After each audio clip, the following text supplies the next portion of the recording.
a podcast designed to help heal and support the El Paso community.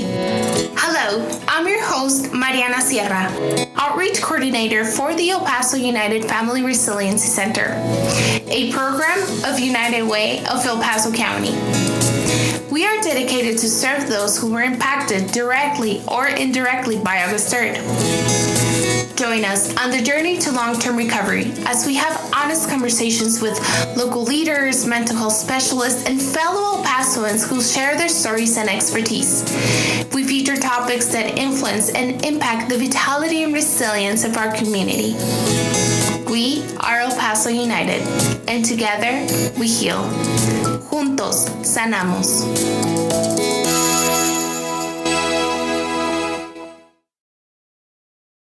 Dear listener, before we begin, a note of warning. The topic we're about to explore contains a mention of the mass casualty event and a description of the events that unfolded thereafter. This episode may not be suitable for everyone. Hello everyone, welcome back to another episode of United and Resilient. Thank you so much for being here. As you may know, the El Paso United Family Resiliency Center is committed to reducing the stigmas that surround mental health and provide education that can help community members navigate their own healing journey. For this episode, we'll discuss how we can provide support and guidance to a loved one who's dealing with mental illness. How can we start the conversation in our dinner tables without being invasive? And how can we take care of ourselves while taking care of others? Today we have an amazing guest, Isidro Torres, Executive Director for National Alliance on Mental Illness, or Nami for short, at El Paso, Texas. Isidro, thank you so much for being here today. Welcome to United and Resilient. Thank you, Marina, so much for having me. Isidro, can you tell us a little bit about yourself and the work that you do with Nami? Yes, I'm the Executive Director of Nami El Paso. I've been part of Nami El Paso since 2015. I started off as a volunteer, then joined their board of directors, and in 2016 I stepped off to become part of staff, and I've grown in different positions over the years, and I'm now honored and privileged to be serving as the Executive Director. That's wonderful. That's so much growth. Congratulations on that, Isidro. So can you tell us a little bit about what NAMI does for our community? What is it that you guys do, as a local community organization for El Paso? Yeah, so NAMI El Paso is a local affiliate of the National Alliance on Mental Illness. Here in El Paso, we are celebrating 35 years this year. And so where we started and what NAMI was meant to be from the beginning and continues to be is to be a support system for individuals living with mental health conditions and their families.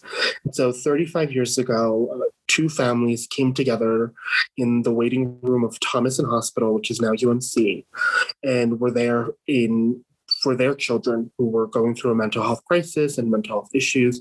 And they realized together collectively that there was not enough support in El Paso at that time to support family members who were going through this journey and support those who were living with mental health conditions. And so they came together. One of them knew about NAMI from a Midwestern state that they were at before and decided to bring it here. And so from then, NAMI was, in garages and living rooms, in libraries, at the El Paso Psychiatric Hospital, and has grown into what we have now. And so we have an array of different classes, presentations, and support groups where we work to educate families, educate individuals living with mental health conditions, provide awareness throughout our community, and eliminate the stigma that surrounds mental health, and just provide general support from individuals who have shared experiences. And so we're all about storytelling, sharing experiences at NAMI so we can educate and support each other as we go through our respective mental health journeys. That's amazing. And that's why NAMI right now is the perfect organization to talk to because of the topic that we have prepared for you all. We want to talk a little bit about how to support a loved one that's dealing with a mental illness. And we'll get a little bit into that later on. But I do want to talk about our great partnership as well. NAMI is one of our wonderful community partners at the FRC. So Isidro, can you tell us a little bit about this partnership that we have and the collaboration that we do together for the FRC and for our community? Definitely, we're really grateful to be partners with the FRC, and we're grateful that we get to stand alongside you all in our community as we continue to heal from the tragedy of August 3rd. And so through our partnership, NAMI is providing presentations and classes, our regular presentations and classes in hopes that those who may have been impacted by their mental health and are experiencing, different challenges as we heal, can learn a little bit more about mental health, how they can be supportive of their family members, be supportive of themselves, and be supportive of the community. Again, as we continue to look forward and move past this tragedy that has deeply impacted us here in our community. Right. And we're very, very thankful because a lot of the things that NAMI does as an non-traditional therapy, those support groups, to be able to have someone that can tell you, hey, I know what you're dealing with, like I've been there, is so helpful. And it makes your healing journey a little bit better, right? It makes you really realize that you're not alone. So to get started, Isidro, throughout the course of this podcast, I've always asked, our guest mental health specialists or leaders how to provide support to a loved one that is experiencing mental illness. However, I soon realized in those conversations that question deserved its own podcast, its own episode, because it can be a little bit more complex than that, right? It's not just like a one answer fits all. It can be a little bit more complex. So that would be my first question, Isidro. What are the first steps to take? How can we properly provide support to a loved one that is dealing with a mental illness? Yeah, and like you mentioned, it's so complex and not one answer fits all. And each of us has a different journey when it comes to with being, having a loved one with a mental health condition or experiencing mental illness. And so, for us, I think some of the first steps that we describe and we think about is just understanding where they're at, where you're at when it is coming to this mental health condition. Are they receiving treatment? Are they on a treatment plan? What are the supports that they're receiving already, and what additional supports do they need? And just taking a temperature check of the situation and everybody's at. It is. There's no doubt that as a loved one, it is definitely difficult. There's a lot of grieving that goes into it when the loved one is diagnosed or experiencing a mental illness. And, the entire unit's affected when it comes to it, no doubt. And so it's just a matter of taking care of yourself, figuring out where you're going and what you need. You're right. And it can be so difficult. Coming out from an experience, I used to be very close to someone that was dealing with depression. And it was just so hard, right? Because you love that person so much and you want to take them out from that suffering and from that pain, but you don't know how to go about it. It can even affect you. Like you said, it affects the whole family unit. So my next question would be, Isidro, how can we start the conversation without being invasive or overstepping once you realize that, hey, maybe this, my loved one is dealing with depression or anxiety, but they haven't realized it yet in themselves. So how can we start the conversation coming from a very loving point? Yeah, I think one of the first things is, again, what we talk about is we want to make sure we check where we're at. We want to make sure that we're in a place of that we're ready to have this conversation with our loved one, because there's no doubt that there's sometimes frustration, there's sadness, there's fear of what's happening, and all of those feelings are valid. There's nothing wrong with having those feelings. We just got to make sure that we're understanding where we're at with those feelings and how we're bringing them into the conversations we want to have with our loved one. And of course, communication is key to making sure that we continue to offer support for each other when it comes to these relationships, and partner with each other as we go through whatever the mental health journey is. And so, we want to be clear, we want to be direct with them. We don't want to give long-winded explanations. As someone with a mental illness, that could be a lot to handle. So we want to be clear, direct, right to the point. We want to keep, it's simple. We don't want to overload anybody with too information, cover one topic at a time, go one direction at a time, take it step by step. It's not going to be fixed overnight. It's not going to be handled overnight. It's a process. And so be willing to write out that process, however long it is. And we don't want to be, and the important part about checking where you're at is because you don't want to get in arguments. Sometimes these conversations are hard, they're not easy conversations. And so we want to keep it as calm, and simple as possible. We don't want to be critical of this person. We don't want to make accusations of our loved one. We want to make sure that we're having this conversation, we're putting everything out there, and keeping the stimulation level as low as possible. And you know what? If sometimes maybe they're not ready for that conversation, and you have to understand that. Maybe you're noticing you're having this conversation with them. They seem a little withdrawn. They're not listening to you, and you say, you know what? Right now, maybe it's not the good time for this conversation. Let's step back for a moment. We'll come back to this later, and just give them time, and continue to practice on that communication. It's definitely going to take practice. And, if just, some things are going to fall through the cracks, right? They're not going to get everything you throw at them. And we also have to be very understanding of that. We got to remember we may have to be repetitive. We may need to have these conversations over and over again. And that's just part of the process. That's something we do as part of the journey, and as part of the family members. And just, again, be nice, be there. You love this person. Remember what you're there for, and remember that you're there to support them. And that'll be important, and do your best in understanding where they're coming from. Perception is key, and communication is key. And I think one important thing as well, Isidro, is that to give them to make them feel that they're still in control of the situation, right?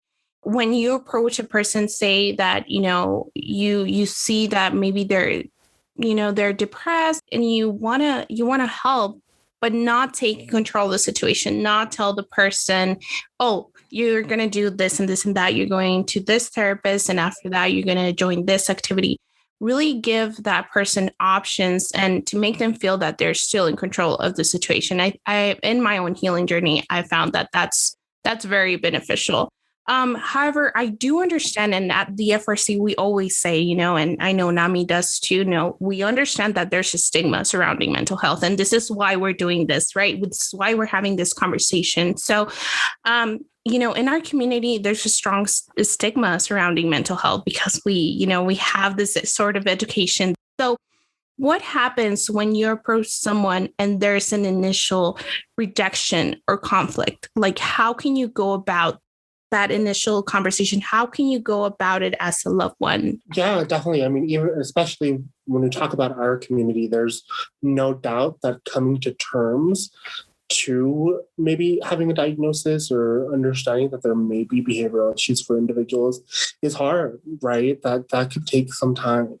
And when we know as a family member, hey, there's been a change, something's happened, let's find help, let's do something about it, that could really put them in a place of defensiveness. They're saying, no, I'm okay, I'm fine, leave me alone. And that's definitely hard. And that's also part of the grieving process of coming to terms and understanding that, someone you love is going through something really hard, and you can't just wave a wand and make it go away. There's a process to that, and that's difficult. And I think we just have to be patient, and do our best to continue to provide communication and support. And like, I talked about earlier, is we don't want to make accusations. We don't want to be, intense about it, even though there's so many feelings behind it. And hopefully within time and within communication, conflict resolves itself. We work to provide as many solutions as we can. And it's a long process, it's a long road, and there's no doubt that it isn't easy. But hopefully, with the continued communication, continued support, they'll come to terms with it. But again, we have to give them their space to come to terms with whatever's going on. And one of the things what you just said reminds me, when I was dealing with something very similar to this, what helped me was writing everything down, writing a letter to my loved one and say, hey, this is what I perceive. And I'm worried about you because I love you, and I want to make sure I'm there for you. So I remember this question I asked, and this person was very thankful after he recovered from his depression, because I asked him, how can I help you? How do you want me to help? How do you want me to support you? How can I be there for you? So again, going back to giving them options, right? And making them feel that they are in control of the situation and what they're feeling. So now, Isidro, I want to ask you, why is it so important to have this initial conversations? Because I know, again, going back to the stigma that surrounds mental health, maybe a family member or a loved one doesn't want to face this. Why is it so important to have this initial conversation with our loved one?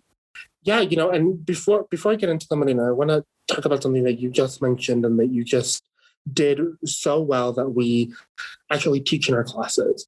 And it's the I statements. And you were talking about it when you were writing this letter to your loved one, to your friend. And we use I statements a lot within our classes in ways of, when we express negative feelings, I get uncomfortable when this happens, or I would feel better if you didn't do this as much, making a request, I wish you put more effort into this, or I wish you would help with this. I would be relieved if I also had support from you.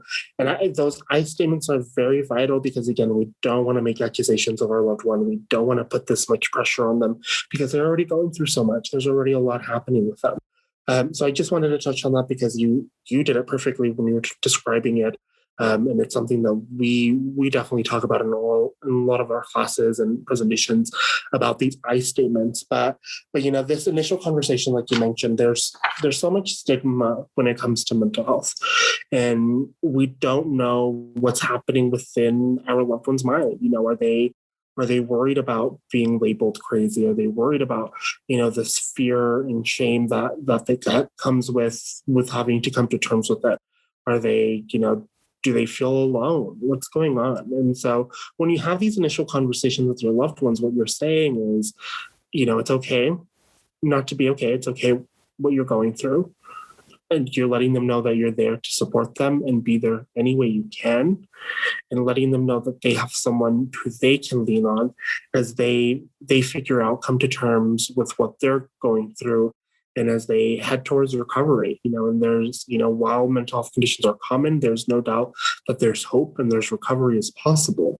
And so by having these initial conversations, we're building the foundation for that and letting them know that you'll have their back as they go through it. Right. A lot of it is love and compassion, right? Love and compassion, a lot of it. And now I want to ask about this because, like you said, it's a whole family unit. The whole family is affected. Or say this person of mine, this friend of mine, he was dealing with depression, and all of the friend group was grieving with him. All of the friend group was grieving with him. So it can affect everyone. So how can we guide other, say household members to be patient and understanding, or other friends or other loved ones? How can we also provide, that support and reassurance to other people who are dealing with the same thing? Yeah, and I think it's also about having conversations with them, with other household members, whether it be, the individual siblings or, the other parent or the other, people who they're in constant communication with. We don't want to make it seem as if we're talking behind their back, right? But we want to make sure that we're also communicating and being there for each other so that we can help them. You can't help someone else if you don't help yourself first. And so guiding them and letting them know how you're feeling, using those I statements, I feel that we can support him this way. I feel that we can provide more of this to help them out is vital in having those conversations. And everybody's going to grieve their loved one differently, right? As a son, I definitely grieve my parents before they were really in the middle of their mental illness. I grieve my sibling a lot different, because, I'm their older sibling and I don't want them to have to handle what I've gone through, but they do anyways. And so we're all dealing with grief differently. And there's nothing wrong with that. All of our feelings are valid and it takes however time we need. As long as we're we're working towards that end game of being the best support system we can and providing the best outcome we can is important. Right. And what you're saying, Isidro, reminds me a lot about, August 3rd, because a lot of the work that we do is people who were impacted directly or indirectly by August 3rd. And really understanding and being and accepting of everyone's journey is very important, right? So how does this relate to people that were impacted by August 3rd as well? Like, how can we provide support to someone that might be still feeling triggered or that was impacted or that's still dealing with that grief of losing a loved one? So how does this also relate to people impacted by August 3rd? When it comes to August 3rd and when we talk about the impact of the trauma individuals have, I think this is also important, because we're all going to come to terms and grieve what happened August 3rd at different times, and we're going to do it at a different pace. Especially those who lost a family member, that grief will never go away. And so I think it's just about, again, remembering where we're at, checking where we're at, and identifying what we need to do going forward, what works, what doesn't work, and keeping on that and practicing that, I think is very important. But there's no doubt that August 3rd had an impact on everybody, and we have to remember that it'll take time and it'll take patience to heal. And maybe we never will completely heal. That it was such a huge thing to happen to our community. But be okay with that and understand what we can do to continue going on. This is United and Resilient. We'll be right back. Hi, my name is Jorge Salgado. On August 3rd, 2019, I was the staff photographer for El Paso Inc. On the morning of August 3rd, I remember being in a fast food line, getting breakfast with my brother, just trying to get some food in me to fuel up for the day. I remember my cousin sending a link over from one of the news stations where there had been reports of an active shooter in the Cielo Vista area. A lot of what goes through your mind in that moment feels like doubt, because being a part of this community, you really don't think that that's something that's going to happen. But as soon as we could get our food, drove over to Cielo Vista, had my cameras with me. My brother waited for me in the car. As we arrived, people were still being evacuated. All of the law enforcement agencies were responding to Cielo Vista. Lots of helicopters overhead. You can hear a lot of the whirring of the blades, and it became pretty intense and became pretty real in that moment. I remember taking calls from national news outlets and sharing videos, all of which feel surreal and almost don't ever look back at those things. Later that day, we kind of gathered with the other news outlets over by the Cielo Vista Walmart. We stayed around for a while, trying to figure out what was happening. We went to the reunification center, which was at a school nearby. A lot of the neighbors let us set up our gear, gave us water, let us use their internet. It was everything you would imagine that El Paso neighbors would be like. Went to a press conference still later that day. Nobody had any idea what was going on. Went to vigils that evening, which felt like they were weeks later. A lot of the moments that were pretty pressed with sadness, like Javier's memorial at Horizon High School. It was pretty surreal to think of Javier, this young kid, just trying to get through high school, playing soccer with his friends. And there you are, walking through a sea of his friends and family. Nobody really understanding why anyone would do this to a young man who probably never heard a fly. Being at a memorial like that really made it sink in, and it was probably one of the hardest events I've ever had to cover.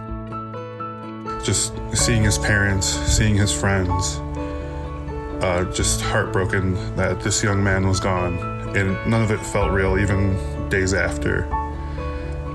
After August 3rd, and even on the day of, I remember so much of the love and how much people were willing to be helpful and how much people were willing to love each other more.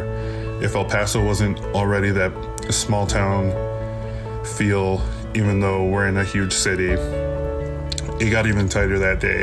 It was such a great feeling knowing that everyone had each other's backs in spite of this tragedy. Although none of the moments of that day really feel great, people were resilient, people were strong, everybody was even more neighborly than they had been before. Everyone was so willing to love each other fully, and I hope and pray that El Paso continues to grow this way.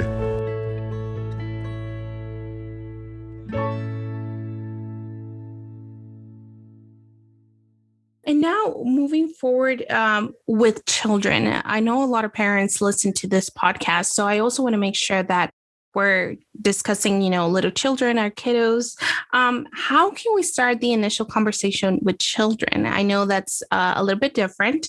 How can we provide the correct support, and what are some of the questions parents need to ask the children and themselves before they have this initial conversation? Definitely, when it comes to mental health, it's so important that we can start these conversations with our kiddos in general, always checking in on how we're doing with our mental health and how we're doing with our emotions. Growing up is there's a lot that happens when we grow up, and in this past year alone, our kiddos have gone through so much with social distancing, having to do school from home and not being able to hang out with friends. And as parents and as guardians, I think it's important, like we mentioned earlier, is to let our kids even have some control in their mental health, in their health, right? We don't want to take complete control from them and make them feel like they have no control in their lives, and just checking in to see, how are you doing? And, I noticed that your grades have fallen off. What's happening? How can I be there to support you? Or I noticed that you've been very distant. You haven't left your room in so long. What's going on? Is there anything I can do to help you? And also building a partnership with the school. Our teachers and their friends may see something different than what we see at home. And that's when, of course, they're in school and saying, hey, I noticed that my son has been going through this at home. Have you noticed any changes at school? Is there anything happening in school that I should know about that you can give me information on, and do our best to get a big picture and understanding what resources there are for our kiddos. There may be resources at school that we may be able to take advantage of. There's definitely other resources within our community. And again, letting them know, making sure they don't feel so abnormal, make them feel that they're not crazy, that there's nothing wrong with them. They're experiencing mental health challenges. It's common. 1 in 5 kids in the US will experience or are experiencing a mental health challenge, and it's common and it's treatable. And you want to, as a parent, again, that's another big thing we talk about, especially for our dads. We talk a lot about it in our classes is, our dads want, they want to just make everything better for their family. And when they're experiencing, when their child is experiencing a mental health challenge, it's particularly hard for the dads, but of course for the moms as well. And so, understanding that and validating your feelings of frustration, of sometimes there may be guilt, understanding that mental health conditions are nobody's fault. There's nothing you could have done.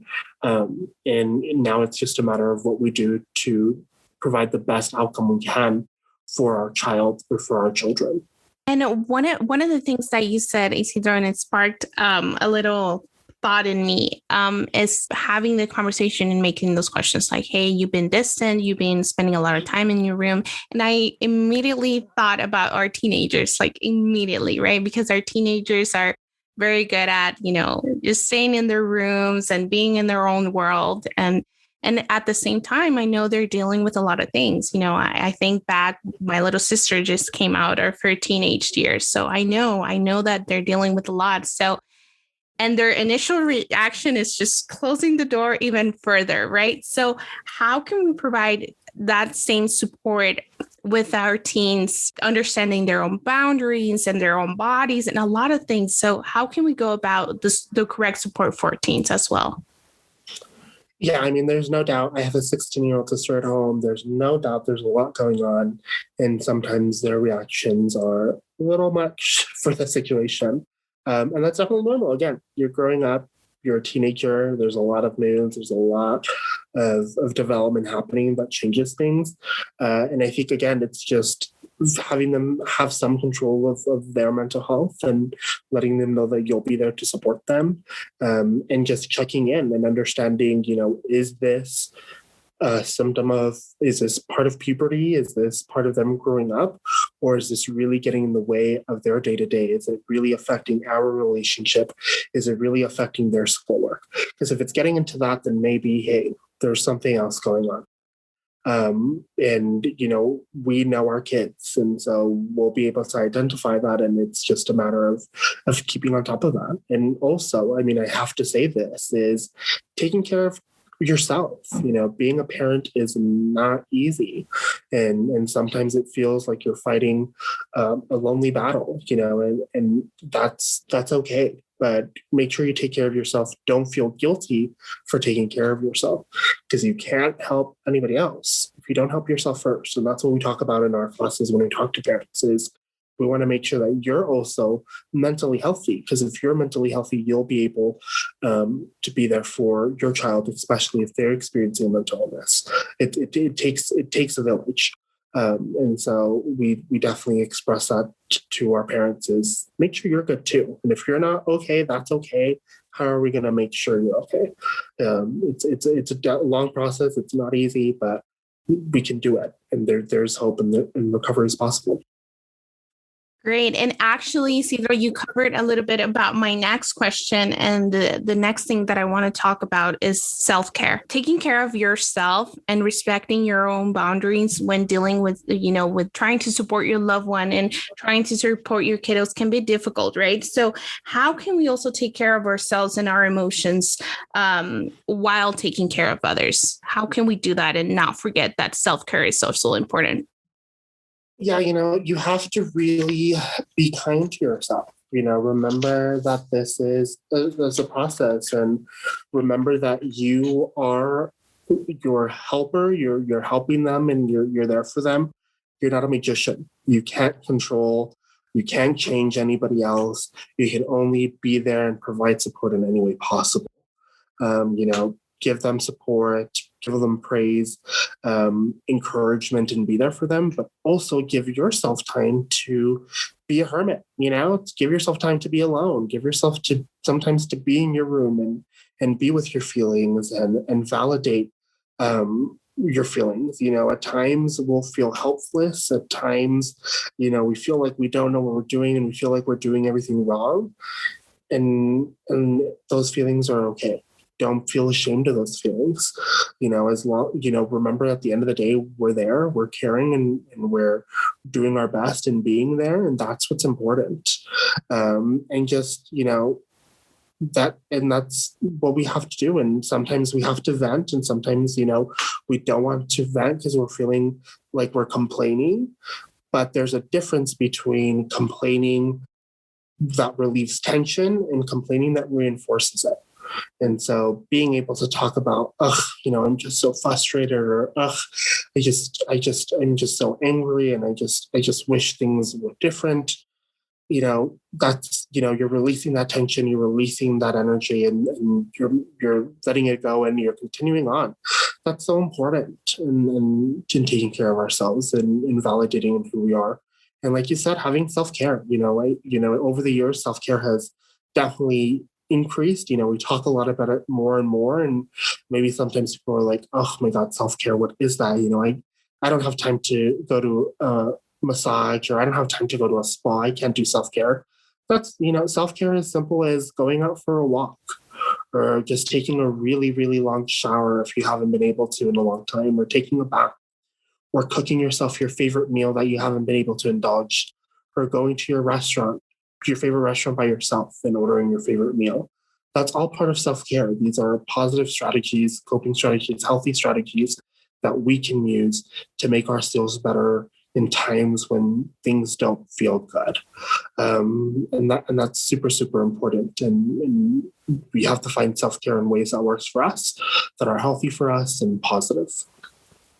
And allowing yourself to feel those emotions, right? And I know you mentioned it because going a little bit back into my own experience when I was dealing with my loved one, dealing with depression, I would try to make myself, as strong and, very centered and focused.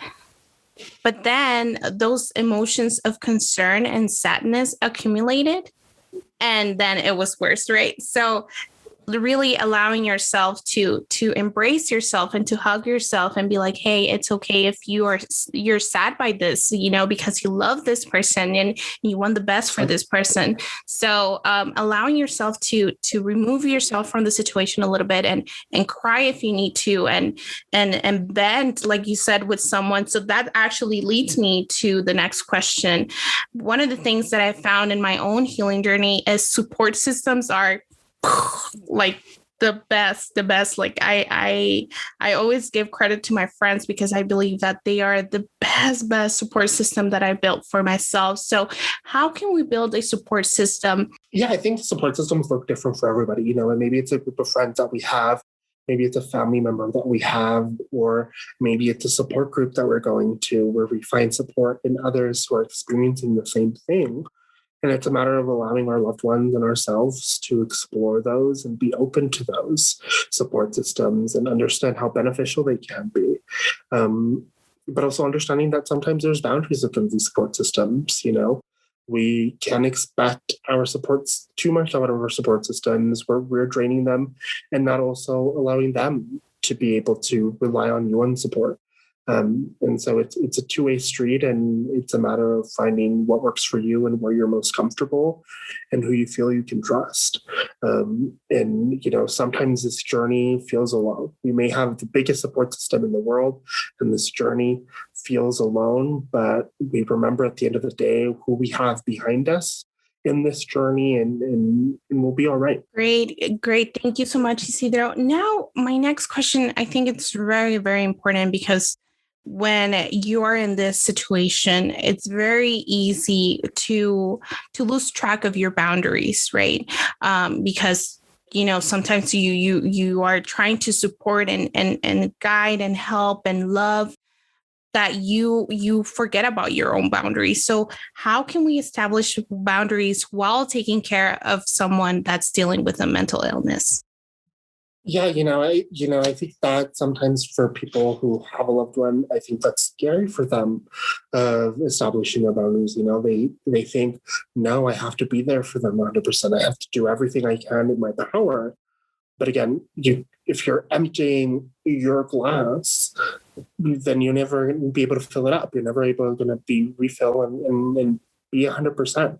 And so when we establish these boundaries, while we know that mental health conditions have an effect on how we behave, on how we think, and how we feel, understanding that there's still expectations, there's still some things that are in their control, and letting them know again, hey, I know you're going through a lot, but I really would appreciate if you wouldn't do this anymore. I would appreciate if you respected this boundary and let me do this.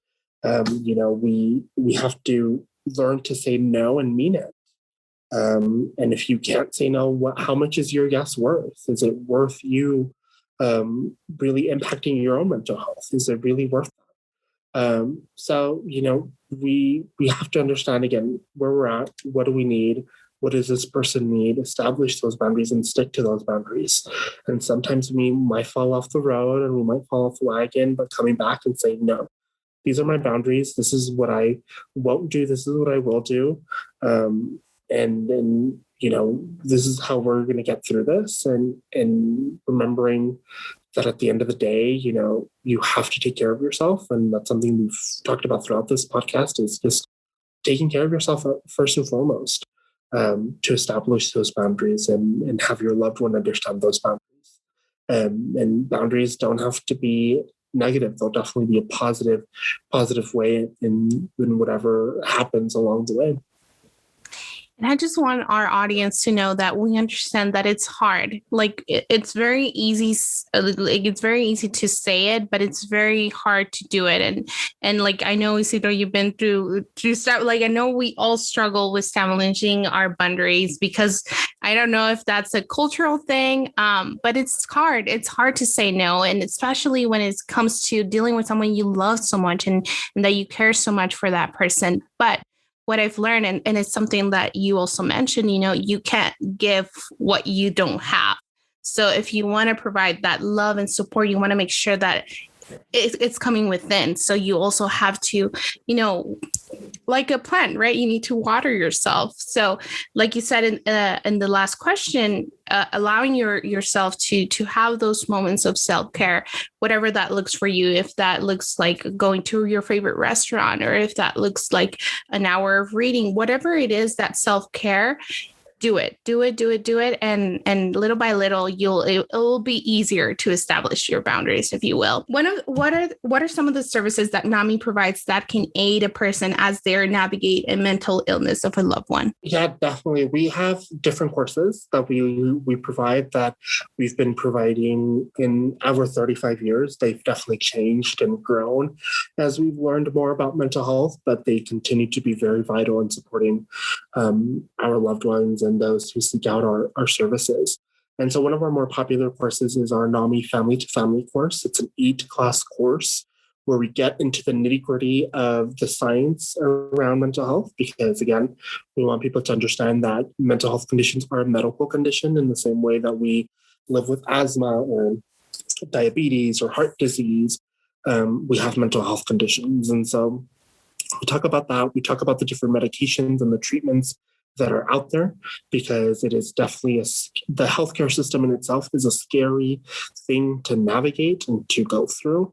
And so we do our best to make it less scary and understand what it is out there and what things mean, because there's definitely so many medical terms out there that it's hard for these families who are just coming into this journey and who are still coming to terms with it to really grasp it. So we do our best to explain it to them. We talk about, how do we problem solve? How do we communicate? We talk a lot about what we've talked about today. How do we advocate for our loved one? Advocacy is so important. Once we have this information, we are now, able to go out there and have conversations with other people maybe we wouldn't have before. So it's a great class. We share our experiences. This class is made up of family members, of loved ones who have someone with a mental health condition, and we're sharing our stories, and we're understanding that it's okay. Whatever we're going through, whatever we're feeling is okay.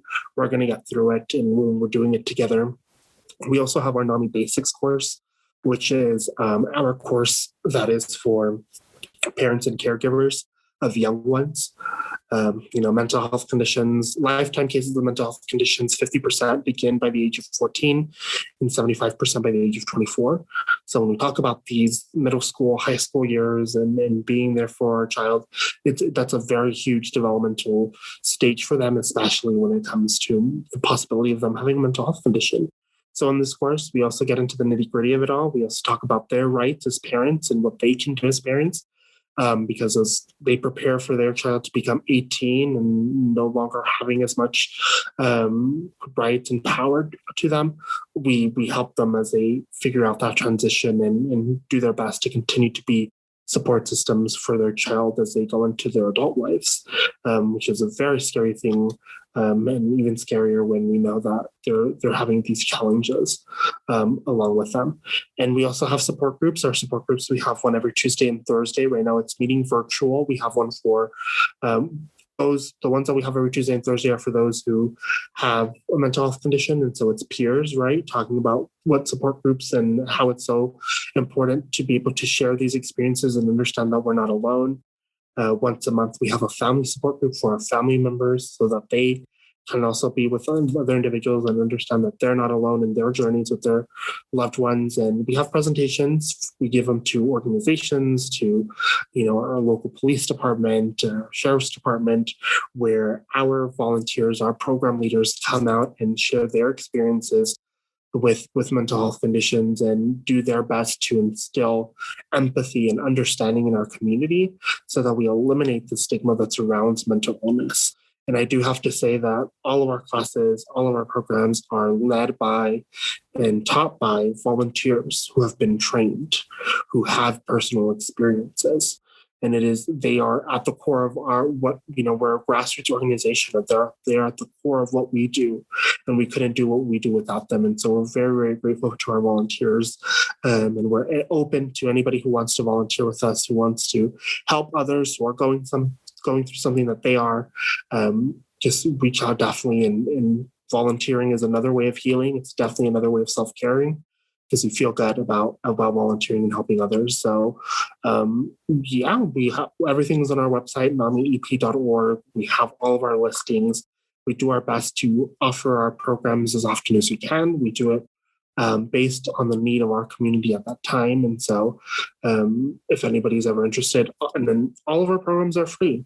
Thankfully to donors and funders who allow us to do this work. Our programs are available both in English and in Spanish, and at no cost to our community.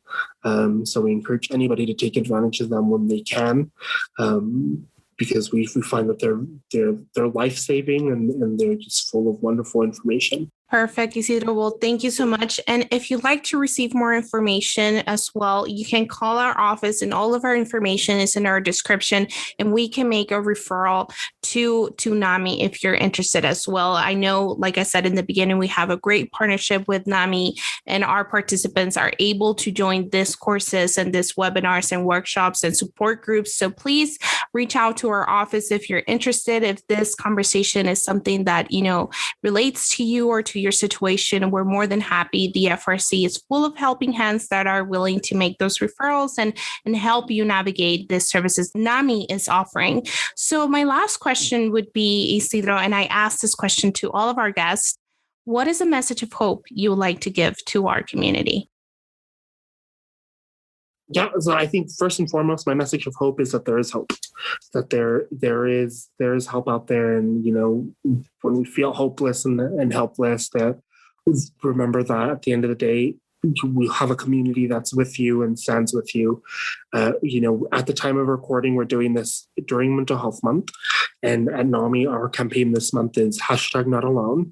And we started this campaign last year in the middle of the pandemic, when, social distancing and physical distancing made it hard to feel connected with our friends and family and our loved ones. And we continue that this year as we continue to heal and start meeting in safer ways and being together in safer ways. And the message there is that, you're not alone, you're connected. There's resources, there's individuals out there, there's agencies like the Family Resiliency Center, like NAMI, who will be there to support you in your journey and help you along the way. And so, don't feel alone. We're here for you, and we can do anything. We'll do anything we can to help you as you go on your journey. Well, that's beautiful, Isidro. Thank you so much. Thank you for being here at United and Resilient. We're very happy to have you as a guest today. Thank you so much for having me, and it was great being here. Thank you so much for listening today. We hope this content serves you and your loved ones as well. If you enjoyed our podcast, please do not forget to subscribe and follow us on Facebook, Twitter, and Instagram at El Paso United FRC to learn more about our commitment to the community's long-term recovery. Please join us on the next episode.